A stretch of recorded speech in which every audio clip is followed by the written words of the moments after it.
Hello friends, I'm Narendra Verma once again before you और आपका स्वागत है आपके यूट्यूब चैनल एनवी एडुहब में। तो दोस्तों, जैसा कि आप जानते हैं कि आज हम डिस्कशन करने वाले हैं फॉर फीचर ऑफ शेयर्स के बारे में, जिसे हम हिंदी में कहते हैं अंशों का हरण।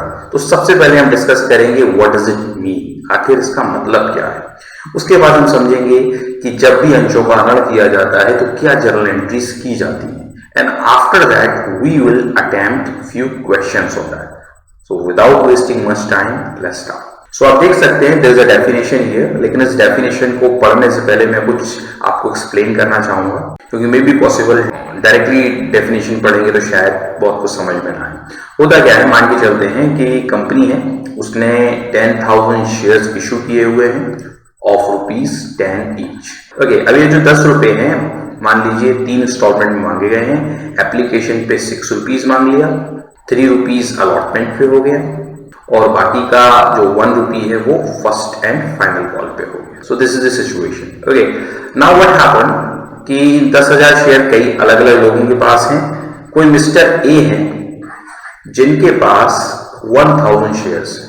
अब इन भाई साहब ने एप्लीकेशन का पैसा तो दिया, लेकिन अलॉटमेंट का पैसा ये नहीं दे पाए, यानी कि ₹3 के हिसाब से 1000 शेयर पे देखें तो 3,000 रुपए ये नहीं दे पाए, और यही 3,000 रुपए हमारे लिए क्या कहलाता है, कॉल्स इन एरियर्स, राइट। अब होगा क्या कि जब ये पैसा नहीं दे पाएंगे तो कंपनी के कुछ रूल्स एंड रेगुलेशन होंगे, जो भी टाइम पीरियड इनको अलाउ किया जाएगा पेमेंट करने के लिए वो इनको दिया जाएगा, और वो डेट अब बीत चुकी है। ओके, अब जो डेट एक्सेस हो चुकी है, इट मींस ये जो हमारे मिस्टर ए हैं कंपनी की नजर में क्या हो गए हैं, डिफॉल्टर हो गए। अभी जो डिफॉल्टर हो गए हैं तो कंपनी क्या करेगी, इनको एक नोटिस देगी, और उस नोटिस में 14 डेज देगी। इसे 14 डेज नोटिस कहा जाता है कि नोटिस जिस डेट को दिया गया उसके 14 डेज के अंदर इनको ये पैसा डिपॉजिट करना है। अगर ये डिपॉजिट नहीं करते हैं तो company has a right to cancel his shares, यानी कंपनी इनके 1000 शेयर्स को क्या कर देगी, रद्द कर देगी, खत्म कर देगी बिल्कुल। ये मान लीजिए कि शेयर्स कभी इशू हुए ही नहीं थे। अब सवाल उठता है कि इन्होंने 1000 रुपए पे एप्लीकेशन का पैसा तो दे दिया था, यानी कि 1000 से 6 का मल्टीप्लाई करें तो ये 6,000 रुपए तो दे चुके। तो ये जो 6,000 रुपए जो दे चुके हैं, ये अमाउंट कंपनी के फॉरफीचर अकाउंट में चला जाएगा, और ये कंपनी के लिए कहलाता है कैपिटल प्रॉफिट। एक तरीके से कंपनी को जो भी कैपिटल लॉसेस एडजस्ट करने होंगे इसमें से करेंगे, और फिर इससे कैपिटल रिजर्व में ट्रांसफर कर दिया जाता है रीइश्यू के बाद। तो वो हम बाद में डिस्कस करेंगे। फिलहाल केवल इतना समझ लीजिए, ये 6,000 रुपए जो हैं इनको जब्त कर दिया जाएगा, सही शब्दों में कहें तो नुकसान है इन भाई साहब का, इसीलिए इन्हें ऐसा काम नहीं करना चाहिए, डिफॉल्टर नहीं होना चाहिए। होंगे तो इन्हीं का नुकसान है, कंपनी का नहीं। ओके, चलिए, तो यही पूरी प्रक्रिया हमारी कहलाती है फॉरफीचर ऑफ शेयर या अंशों का हरण। अब आप देख सकते हैं जो डेफिनेशन लिखी हुई है, you can easily understand that if any share holder fails to pay allotment और call money on shares as called upon by the company, यानी कंपनी ने जो पैसा मांगा, पहले ₹6 मांगा, इन्होंने दिया, फिर ₹3 मांगा, इन्होंने नहीं दिया, कोई बात नहीं। मान लीजिए कोई मिस्टर बी व्यक्ति हैं, उनके पास 200 शेयर्स हैं, उन्होंने ₹6 दिया, ₹3 दिया, लेकिन लास्ट वाली कॉल नहीं दी, तो भी तो डिफॉल्टर कहलाएंगे। तो ये चीज है, allotment of shares are cancelled, यहाँ पे एक्चुअली इज होना चाहिए। तो allotment of shares is cancelled, cancel हो जाता है by the company by giving due notice, एक नोटिस दे दिया जाएगा, and following the procedure specified in the articles of association. होता क्या है कि शेयर्स को फॉरफीट करने का राइट कंपनी का एक डॉक्यूमेंट होता है, आर्टिकल ऑफ एसोसिएशन, जिसे हम हिंदी में कहते हैं पार्षद अंतर्नियम। उसके अंदर एक प्रोसीजर दिया होता है, ठीक है, और सभी जगह ये 14 डेज वाला प्रोसीजर तो होगा ही, उसके अलावा मे बी पॉसिबल मीटिंग में एक रेजोल्यूशन पास करना हो वगैरह वगैरह, जो भी रूल्स एंड रेगुलेशन हो उसको फॉलो कीजिए, नोटिस दीजिए, only then company can forfeit the share.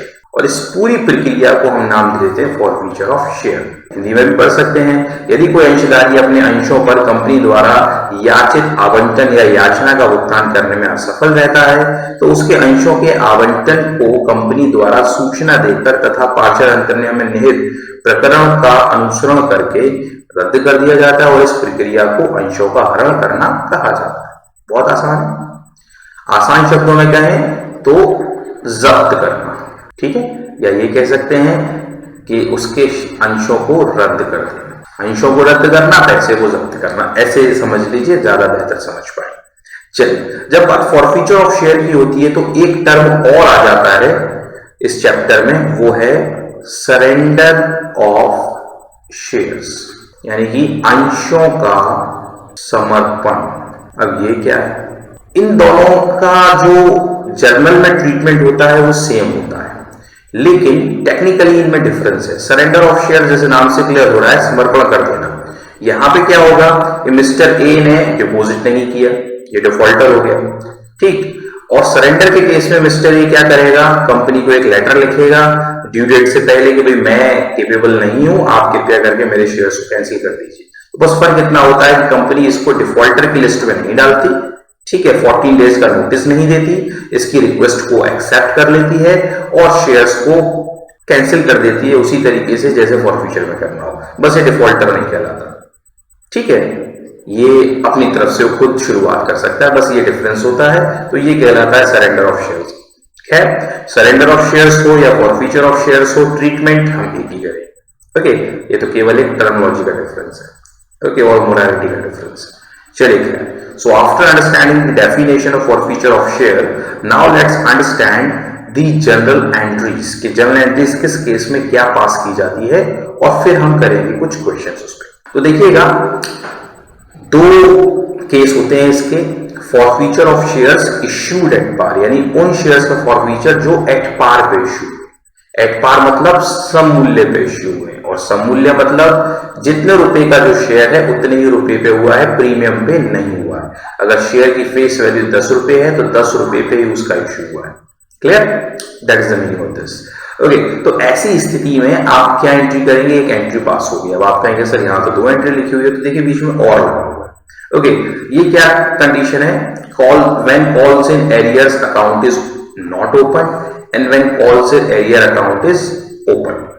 अगर आपने हमारा पिछला वीडियो देखा था जिसमें हमने calls in arrears and calls in advance के बारे में डिस्कस किया था, तो वहां भी जनरल एंट्री में हमने मेंशन किया था कि अगर क्वेश्चन स्पेसिफिकली आपसे कहे कि कॉल्स इन एरियर अकाउंट खोलना है तो खोलिए, वरना आप चाहे तो बिना खोले भी एंट्री कर सकते हैं। और मैंने वहां स्पेसिफिकली मेंशन भी किया था कि अगर अकाउंट खोलेंगे तो उसका असर कहां पड़ेगा, फॉरफीचर की एंट्री पे पड़ेगा। तो यहां वही केस है। खैर, तो हम ये मान के चलते हैं कि हमने कॉल्स इन एरियर अकाउंट नहीं खोला, जनरली यही ट्रीटमेंट अडॉप्ट किया जाता है, लेकिन क्वेश्चन अगर कहे कॉल्स इन एरियर अकाउंट खोलना है तो फिर ये वाला ट्रीटमेंट करना पड़ेगा। बहरहाल हम पहले इसको डिस्कस कर लेते हैं। तो एंट्री क्या होगी, देखिए, अब आप शेयर्स फॉरफीट कर रहे हैं, कैंसिल कर रहे हैं, तो शेयर कैपिटल अकाउंट जो क्रेडिट होता तो बढ़ता, अब उसे आप डेबिट करेंगे, कैंसिल कर रहे हैं, तो शेयर कैपिटल अकाउंट डेबिट करेंगे। लेकिन ध्यान रखना है हमें किससे डेबिट करना है, नंबर ऑफ शेयर्स फॉरफीटेड। जैसे पिछले एग्जांपल में हमने 1000 शेयर फॉरफीट किए थे, 1000 का मल्टीप्लाई हमें किससे करना है, called up value on each share, जितना पैसा उस पर अब तक मांग लिया गया है। जैसे कि पिछले एग्जांपल में हमने देखा था 6 रुपए हमने एप्लीकेशन पे मांगा था और 3 रुपए हमने अलॉटमेंट पे मांगा था, टोटल हो गया 9 रुपए। तो हम यहाँ पे मल्टीप्लाई करते हैं 9 रुपए से, अगर उस व्यक्ति ने अलॉटमेंट नहीं दिया होता, और तुरंत हम उसका फॉरफीचर कर देते। क्लियर?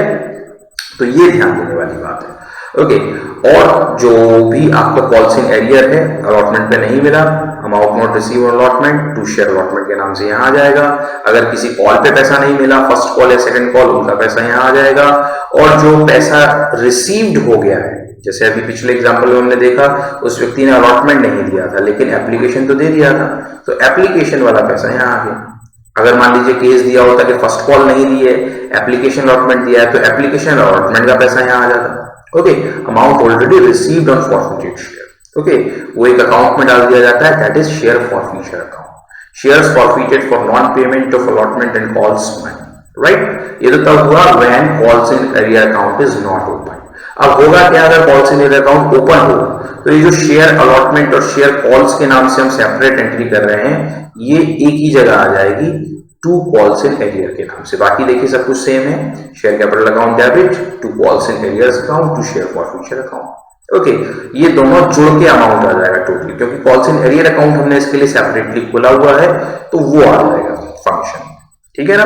तो जब भी हम क्वेश्चन करेंगे तो मैं आपको ये दोनों ही केस बताऊंगा, लेकिन करना आपको अडॉप्ट एक ही है, और मैं आपको सजेस्ट करूंगा कि आप ये वाला अडॉप्ट करें जब तक कि क्वेश्चन आपको स्पेसिफिकली कहे ना कि calls in arrear account open करें। राइट, चलिए अब समझते हैं इसका दूसरा केस। पहला केस कौन सा हमने डिस्कस किया, when shares were issued at par. Now let's discuss the case when shares were issued at premium.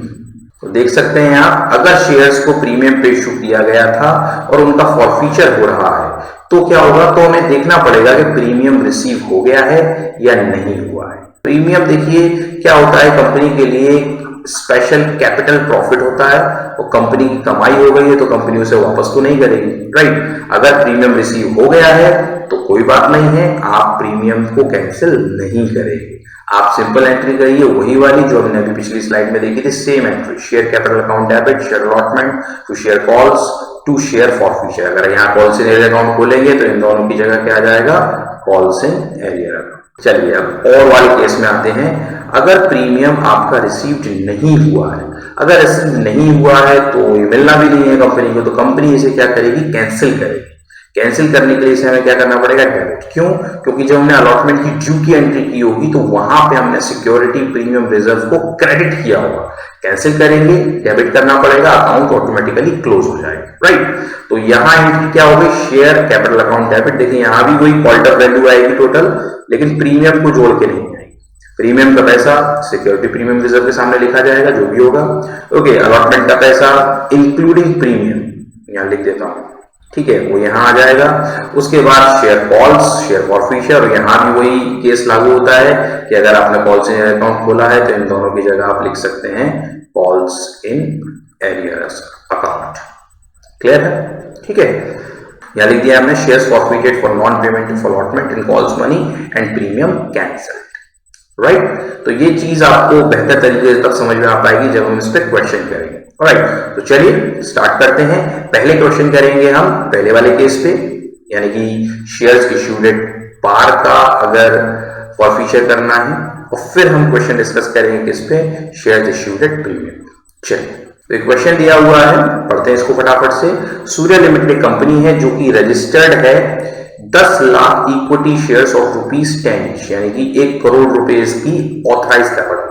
Okay, कोई बात नहीं, इन्होंने केवल इश्यू किए हैं 1 लाख इक्विटी शेयर्स, तो हमें इससे मतलब है, 10 लाख से मतलब नहीं। 1 लाख का मल्टीप्लाई करेंगे 10 से, जो पैसा आएगा 10 लाख रुपए, हमें उससे मतलब है। ओके, चलिए 3 रुपए हुआ एप्लीकेशन पे, 2 रुपए हुआ अलॉटमेंट पे, 3 फर्स्ट कॉल पे, और 2 रुपीज हुआ हमारा सेकंड एंड फाइनल कॉल पे। ठीक है, हम यहाँ इसको मेंशन कर लेते हैं। कितने शेयर्स हैं भाई, 1 लाख शेयर्स हैं ऑफ ₹10 ईच हैं, और ये 10 रुपए कितनी किस्तों में बटे हुए हैं, 4 किस्तों में बटे हुए हैं।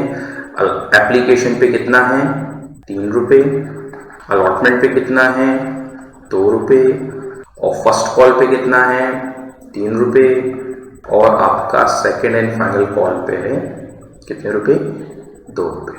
3 2 3 2। ओके, चलिए हमने इसको मेंशन कर लिया।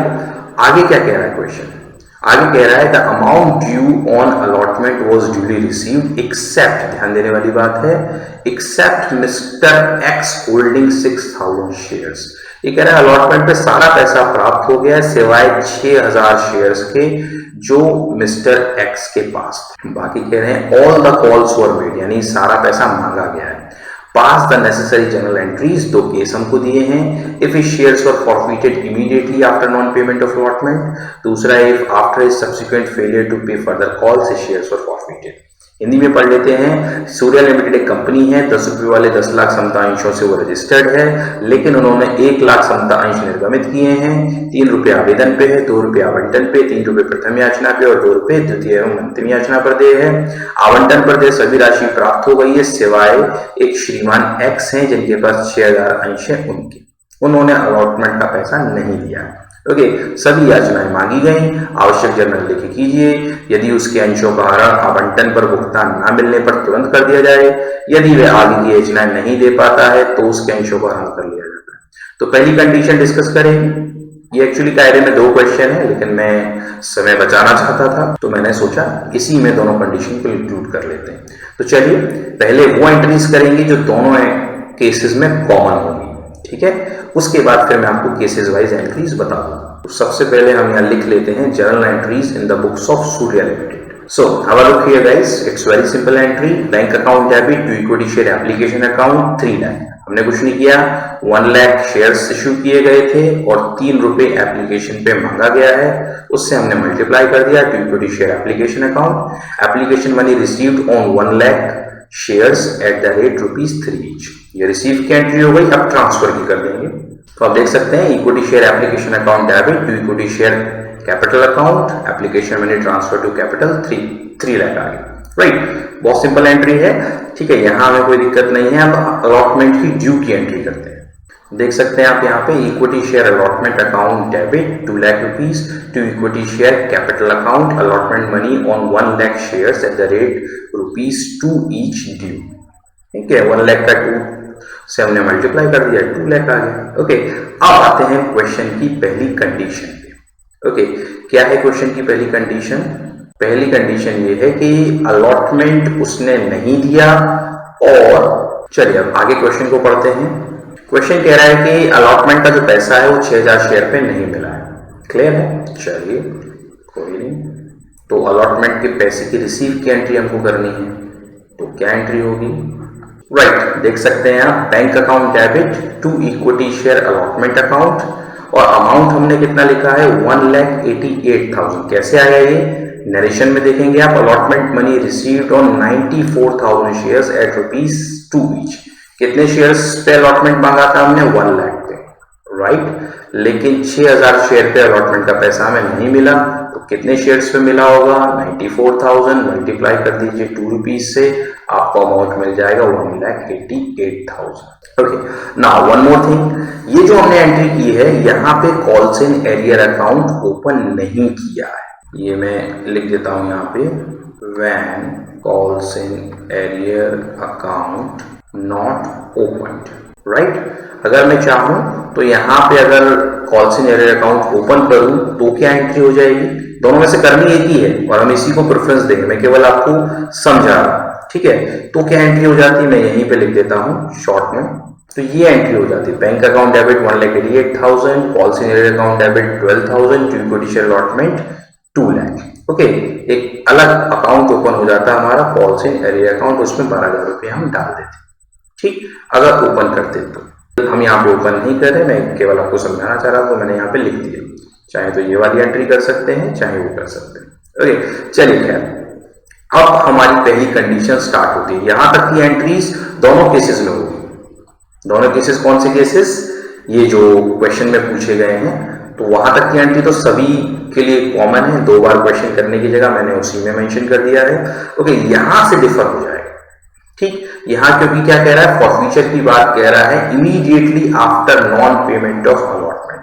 अलॉटमेंट नहीं मिला, हमने 14 डेज का नोटिस उसको दिया, उसने कोई रिप्लाई नहीं दिया, इट मींस वो डिफॉल्टर हो गया और अब उसके शेयर को फॉरफीट किया जाएगा। तो क्या एंट्री करेंगे हम? मैं यहां मेंशन कर देता हूं, ये केस ए है। तो केस ए में क्या किया हमने, तो देख सकते हैं आप एंट्री क्या होगी, share capital account debit to share allotment account to share forfeiture account. Okay, 6,000 shares forfeited due to non payment of allotment money. अब बहुत इंपॉर्टेंट है यहाँ पे कि जो 6,000 है उसका मल्टीप्लाई हम कितने रुपए से करेंगे। तो देखिए 10 रुपीज टोटल था, लेकिन अभी तक हमने मांगा कितना? अभी हमने 3 रुपए एप्लीकेशन पे मांगे, उससे 2 रुपए अलॉटमेंट पे मांगे, यानी कि टोटल उससे हमने मांगे 5 रुपीज, और इसी में वो डिफॉल्ट हो गया। तो मल्टीप्लाई किससे होगा? 5 से होगा, क्योंकि हम इसी के बाद इसका फॉरफीचर कर रहे हैं, तो पैसा तो हमने 5 रुपीज ही मांगा है, तो हम 5 से मल्टीप्लाई करेंगे। अक्सर स्टूडेंट यहाँ 10 से मल्टीप्लाई कर देते हैं और गलती हो जाती है। तो ध्यान दीजिएगा, जब भी इमीडिएट फॉरफीचर की बात होती है तो आप देख लें कितना कॉल्ड अप मनी है, कितना मांगा गया है, उसी से मल्टीप्लाई करें। तो 5 से मल्टीप्लाई कर देंगे, यहां आ जाता है हमारा 30,000। फॉरफीट कितना किया था अलॉटमेंट पे हमने 12,000, और अलॉटमेंट से पहले वो एप्लीकेशन पे 3 रुपए के हिसाब से 6,000 में मल्टीप्लाई करेंगे तो हमको 18,000 रुपीज दे चुका है, जो कि अब उसका जब्त हो जाएगा, फॉरफीचर अकाउंट में चला जाएगा। क्लियर है? ठीक यहीं पे अगर हमने कॉल्स इन एरियर अकाउंट खोला होता तो ये जो शेयर अलॉटमेंट हमने जहां लिखा है ये ना लिख के हम यहाँ पे क्या लिख देते, कॉल्स इन एरियर अकाउंट। तो केवल समझाने के लिए आपको बता। ठीक, चलिए अब इसके आगे की एंट्रीज भी होगी, हम पेज बी पे अभी नहीं जा रहे, इसके आगे भी एंट्री होगी, क्योंकि क्वेश्चन में लिखा है कि ऑल कॉल्स वर मेड। देखिए यहाँ क्वेश्चन में लिखा है ऑल कॉल्स वर मेड, यानी सारी कॉल मांगी तो गई है, और फीचर जरूर कर लिया है आपने अलॉटमेंट के बाद उसके शेयर्स का, लेकिन बाकी लोगों से तो पैसे मांगे जाएंगे ना। ठीक है, तो क्या ट्रीटमेंट रहेगा? चलिए अब फर्स्ट कॉल को हम ड्यू करेंगे, यहाँ पे भी हम इक्विटी जोड़ देते हैं सभी जगह, क्योंकि इक्विटी शेयर की बात हो रही है। देखिएगा, equity share first call account debit, equity share capital account 94,000 पे हम ड्यू करेंगे। 6,000 शेयर्स तो गए, तो अब हम क्या करेंगे, 94,000 शेयर में मल्टीप्लाई करेंगे 3 रुपए वाली हमारी फर्स्ट कॉल की अमाउंट का, तो कितना निकल के आता है, कितना हुआ, 2,82,000। राइट, क्लियर हुआ आपको? ठीक, ये ध्यान देने वाली बात है, बहुत इंपॉर्टेंट है ये, अक्सर स्टूडेंट्स यहाँ गलती करते हैं। जब भी फॉरफीचर पहले ही हो जाए तो आगे की जो कॉल्स ड्यू की जाएंगी उसी में से हम नंबर ऑफ शेयर घटा देंगे और बचे हुए शेयर्स पे ही हम कॉल पे ड्यू करेंगे। अब इसके शेयर्स ही फॉरफीट हो चुके हैं तो इसका कोई केस ही नहीं है, जितना पैसा हम ड्यू करेंगे उतना पैसा हमें रिसीव हो जाएगा। तो हम फर्स्ट कॉल की रिसीव की एंट्री कर देते हैं फटाफट से। तो देख सकते हैं आप, bank account debit to equity share first call account 2,82,000, पूरा पैसा हमें रिसीव हो गया। चलिए अब हम क्या करेंगे, अब हम सेकंड कॉल को ड्यू करेंगे। तो देख सकते हैं आप, equity share second and final call account debit to equity share capital account. अब जो हमारे 94,000 शेयर्स हैं उनका मल्टीप्लाई 2 से करेंगे, क्योंकि 2 रुपीज की सेकंड कॉल है, तो कितना अमाउंट आ जाएगा, 1,88,000, और ये पूरा पैसा हमको रिसीव हो जाएगा। तो इसकी रिसीव की एंट्री कर देते, बहुत सिंपल है, bank account debit to equity share second and final call account 1,88,000, जैसा हमने ड्यू किया पूरा रिसीव हो गया। चलिए यहाँ पे आपका फर्स्ट केस ओवर होता है। Now it's time to make entry for second case. तो देखिए सेकंड केस में यहां तक की एंट्री तो कॉमन रहेंगी, ये वाली सारी, पहली, दूसरी, तीसरी, चौथी, ठीक है, चौथी एंट्री तक कॉमन रहेंगी, लेकिन यहां से पूरा सिनेरियो बदल जाएगा। ओके, कैसे बदलेगा देखते हैं, पहले लाइन पढ़ते हैं। देखिए क्वेश्चन में क्या लाइन लिखी हुई है, after his subsequent failure to pay further calls, यानी कि पहले उसने अलॉटमेंट नहीं दी, हमने शेयर फॉरफीट नहीं किए, टाइम दिया उसको, फर्स्ट कॉल भी नहीं दी उसने और सेकंड कॉल भी नहीं दी, उसके बाद हमने फॉरफीचर वाला स्टेप लिया है, तो यहां सिनेरियो चेंज हो जाएगा। ओके, कैसे देखते हैं। तो एक बार फिर देखिए आप कि यहां उसने हमको अलॉटमेंट नहीं दी, इसके बाद हम फॉरफीचर की एंट्री नहीं करेंगे, डायरेक्टली इसके बाद हम फर्स्ट कॉल ड्यू करेंगे, फिर उसकी रिसीव की एंट्री करेंगे, उसमें भी कॉल्स इन एरियर आएगी, फिर हम सेकंड कॉल ड्यू करेंगे, उसको भी रिसीव करेंगे और उसमें भी कॉल्स इन एरियर आएगी, और फिर हम फॉरफीचर की एंट्री करेंगे। तो ये एंट्री कॉमन रहेंगी, यही इसी के बाद डायरेक्ट एंट्री होगी।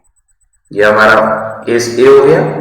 इसके बाद डायरेक्टली एंट्री यहाँ पे क्या होगी वो मैं लिख देता हूँ। फर्स्ट कॉल हमारी ड्यू होगी, तो देख सकते हैं आप, equity share first call account debit to equity share capital account, और अमाउंट कितना है 3 लाख, यानी कि पूरा अमाउंट हमने यहाँ लिया है, 1 लाख का मल्टीप्लाई किया है, ठीक है ना। तो ये ध्यान देने वाली बात है दोनों केसेस में। वहां फॉरफीट हो गए थे इसलिए हमने 94,000 का मल्टीप्लाई किया था, या फॉरफीट अभी तक नहीं किया है तो हम ड्यू पूरे से करेंगे। तो देखिए अब कुछ जिस व्यक्ति ने अलॉटमेंट नहीं दिया फर्स्ट कॉल भी नहीं दे रहा, यही कंडीशन है हमारी। अब यहाँ 94,000 से मल्टीप्लाई करेंगे हम, तो कितना अमाउंट आ जाएगा हमारा 2,82,000। और आप चाहें तो इस एंट्री की जगह दूसरी एंट्री भी कर सकते हैं, अगर आप यहाँ पे कॉल्स इन एरियर अकाउंट खोलना चाहें तो। क्या एंट्री हो जाएगी, बैंक अकाउंट डेबिट हो जाएगा, calls in arrear account debit हो जाएगा, और 2 हो जाएगा आपका first call account. Clear?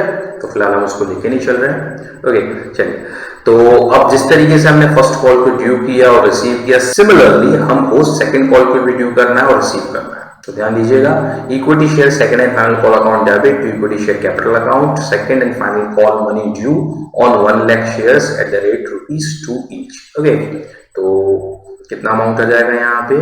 2 lakh, क्योंकि ड्यू हम पूरे पैसे पे करेंगे जब तक कि कोई शेयर फॉरफिट ना हो। और फटाफट से इसकी रिसीव की एंट्री कर देते हैं। अब कितना अमाउंट रिसीव हुआ? 94,000 का 2 से मल्टीप्लाई कर देंगे, सेम 1,88,000। और यहाँ पे एक बार फिर से याद दिलाना चाहूंगा, चाहे तो आप इस एंट्री की जगह वही कॉल्स इन एरियर वाली एंट्री भी कर सकते हैं। तो ये हो गया। अब फॉरफीचर की एंट्री करेंगे, यहाँ बहुत ध्यान दीजिएगा। तो देख सकते हैं आप, share capital account debit to equity share allotment account to equity share first call account to equity share second and final call account to equity share forfeiture account. Okay, अब देखिए 6,000 शेयर्स थे, अब इस पे पूरा पैसा मांग लिया गया है 10 रुपए, इसलिए हम मल्टीप्लाई करके यहाँ पे लिखेंगे 60,000, पूरा 10 रुपीज मांग लिया गया है। ठीक, चलिए अलॉटमेंट में कितना नहीं मिला? 12,000। फर्स्ट कॉल पे कितना नहीं मिला? 18,000। सेकेंड कॉल पे कितना नहीं मिला? 12,000। भाई ये 2 रुपए की थी, ये 3 रुपए की, ये 2 रुपए की। ओके, और कितना मिल चुका है? उसने केवल एप्लीकेशन का पैसा दिया है, दैट इज 18,000। तो ये टोटल आप करेंगे तो 60,000 ही पहुंचेगा। ये इंपॉर्टेंट है, ये आपको ध्यान देना है। एक और चीज, जैसे कि मैंने आपको बताया था कि अगर कॉल्स इन एरियर अकाउंट खोला गया होता तो क्या होता? ये जो पैसा है तीनों का किस नाम से आ जाता? कॉल्स इन एरियर्स अकाउंट, और पैसा टोटल हो जाता है 42,000। तो जैसी स्थिति होगी वैसा हम कर देंगे। यहां पर इक्वेशन कंप्लीट होता है आपका। ओके, एक बार फिर से देख लीजिए, आप कंपेयर कर लीजिए दोनों एंट्री को। ये फॉरफीचर की एंट्री है, इसमें सारे अलॉटमेंट कॉल्स वगैरह जो उसने नहीं दिए वो आ गए, और कॉल्ड अप मनी हमने 10 से मल्टीप्लाई किया। और यहाँ जो फॉरफीचर की एंट्री, यहाँ केवल 5 रुपीज से मल्टीप्लाई किया, केवल अलॉटमेंट आया। क्यों? क्योंकि अलॉटमेंट के तुरंत बाद हमने इसको कर लिया। क्लियर? चलिए अब हम नेक्स्ट क्वेश्चन करते हैं, किस पर based? When shares were issued at premium, और अब उनका फॉरफीचर होना है। तो क्वेश्चन आपके सामने है, Mohan is holding 100 shares of ₹10 each issued at a premium of ₹2 पर शेयर, यानी कि 2 रुपए का प्रीमियम हमको यहाँ दिया हुआ है। Payable as ₹2 on application, ₹5 on allotment including premium, यानी जो 5 रुपीज है इस पे 3 रुपए तो अलॉटमेंट का हो गया और 2 रुपए हमारा प्रीमियम हो गया, ध्यान रखिएगा। और 3 फर्स्ट कॉल पे है और 2 सेकंड कॉल पे है, कोई बात नहीं। आगे क्वेश्चन कह रहा है पास एंट्रीज फॉर फॉरफीचर ओनली। ठीक है, देखिए क्वेश्चन पूरा नहीं है, केवल मोहन के शेयर्स के बारे में बात हो रही है। तो मोहन के शेयर से संबंधित फॉरफीचर की एंट्री हमको करनी है डायरेक्ट, पूरा क्वेश्चन सारी एंट्रीज करने की जरूरत नहीं है। ओके, चलिए ऐसा भी क्वेश्चन आता है।